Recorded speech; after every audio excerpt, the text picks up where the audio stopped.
Very good morning, friends. Today, this is Professor Sharma speaking on anger management. What is anger? Anger is a strong feeling of displeasure, annoyance, or hostility. It can be also described as state of being reflected in physical and biological cues of an individual. Anger is a most common human emotion which we cannot avoid, and there are certain symptoms of anger, and symptoms include loud voice, increased heartbeat, increased blood pressure, sometimes destroying or hitting at the objects, and injury to self or others. Some people, they beat their head. So all these are the symptoms of what? Anger. A small kid, a 3 years or 4 years kid, when he is angry, he just enters into a room and sits in a corner and just won't speak anything. That is his way of expressing anger. So you can't say that this is the way of anger. Only thing is, we should try to understand the behavior of anger in the human body, and we should try to control, or we should try to augment it with our patience, perseverance, and experience. So patience is important, perseverance is important, and experience is all the more important. To make it more simple, I have taken anger with a small acronym called as FIRE. Anger is fire. Why fire? The properties of fire, the properties of fire are 90 to 100%. They are tallying with anger. There is fire in human body, and that is why there is anger also in the human body. You can't live without that fire, and you can't live without this fire. And anger comes by its own, and it is hazardous to the person carrying and also to the persons those who are besides him. Anger is also hazardous to the person who is becoming angry, and also to the persons those who are sitting beside him. And above all, after some time the fire will vanish, but still the damage will remain. Here also, after some time, you will become normal, you will become cool, but the damage will remain. That is the reason why one should be very careful in managing his own emotions. So what is F? F stands for frustration. F stands for frustration. And frustration is on account of failure, fear, and fatigue. Frustration is on account of fear, fatigue, and failure.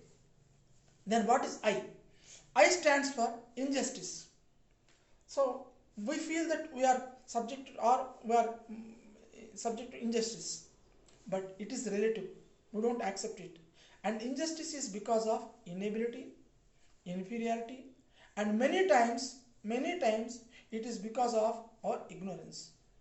This we have to accept. So inability is the main reason. Inferiority is another reason why we feel that it is injustice. Of course, and the incident we cannot isolate it. Then what is R?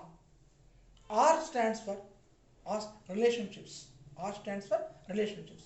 So this is a very complex phenomenon, or this is a very important factor in anger management. Means the impaired relationships are responsible for transforming a person into an angry animal. This we are accepting in our real life situation. Why people become angry in the relationships? Because you expect respect, you want respect, you want recognition, and above all, you want return of love or affection. When these three things are missing, when these three things, one of these three things are, you are able to visualize it, because after all, anger may be due to an imaginary or a real situation. Anger need not be always real. It may be imaginary or real situation. So that is R. Then what is E? E stands for ego. Some, of course, self-esteem. Ego and self-esteem. Nowadays, you often hear the dialogue that he touched my ego, he touched my self-esteem. That is why I have become angry.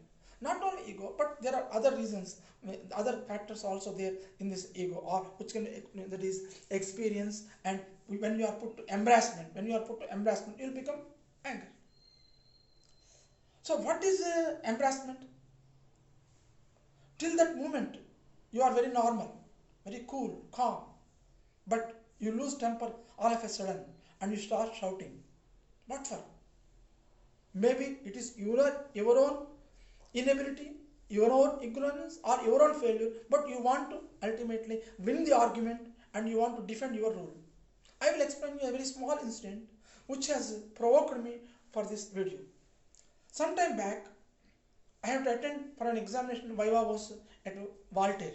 So I have booked a ticket and entered into Godavari Express. And to my surprise, once I entered into the compartment, already somebody was there in my berth. Then I said politely, "Gentlemen, this is my berth." Then he said, no, this is my berth.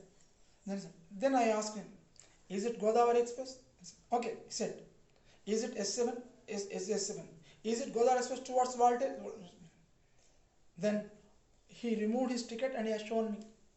As the ticket is for 6/5 some 2020. Very good. Then I have shown my ticket. It was 5/6/2020. So what ultimately? So the ticket which I have taken is for the next month. By mistake, by error. He is correct. But I lost the temper. In fact, I shouted at that person. So here, this is a small example for the how situations will convert a person into anger, will make him anger.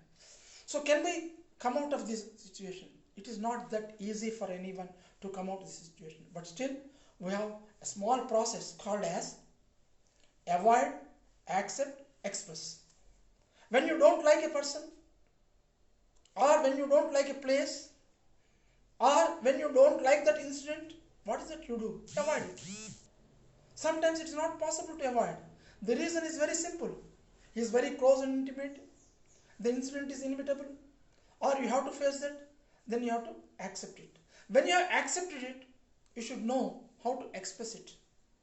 So express politely, not being verbally or physically assertive in your way. So that is very important. And if you observe this process or if you follow this process to some extent, you may be able to manage your anger. Then there are several other tips, of course. One is think twice before you speak. Think about the solution but not about the problem. And use the I approach than you. What is this I approach than you? Instead of saying that you are late today, if you say, "Yesterday we were feeling your absence," probably the other person will feel better. Because this is how positively you can find the ways of expressing the same resentment, the same. Only thing is, time and again, we should see that our anger is not expressed as an aggression. Because there are three types of anger: passive anger, open anger, and aggression. So passive anger can be open anger one time or other, but aggression is dangerous. Aggression means causing injury or damage to self and others. So that's where you have to think. Similarly, there are several other ways. One is a timeout situation. That means whenever you are feeling stress, you take some rest pause and try to take some other activity so that you won't feel stress there. Once you are stressed there, you will lose your balance and you will become anger. And similarly, do some physical exercise. Not only physical exercise, sometimes when you are listening to some unpleasant things or some hostile things within your mind, probably you may have to recollect a beautiful scenery, or you have to recollect a humorous incident, or probably you may have to count some numbers in your pocket and cool your emotions and then speak or react after you become cool. So these are only some of the tips which will make you to manage your own anger. With these simple words, I think all of you have some basic inputs from me for anger management. Thank you one and all. Thank you very much. This is Professor Sharma on anger management. Thank you one and all.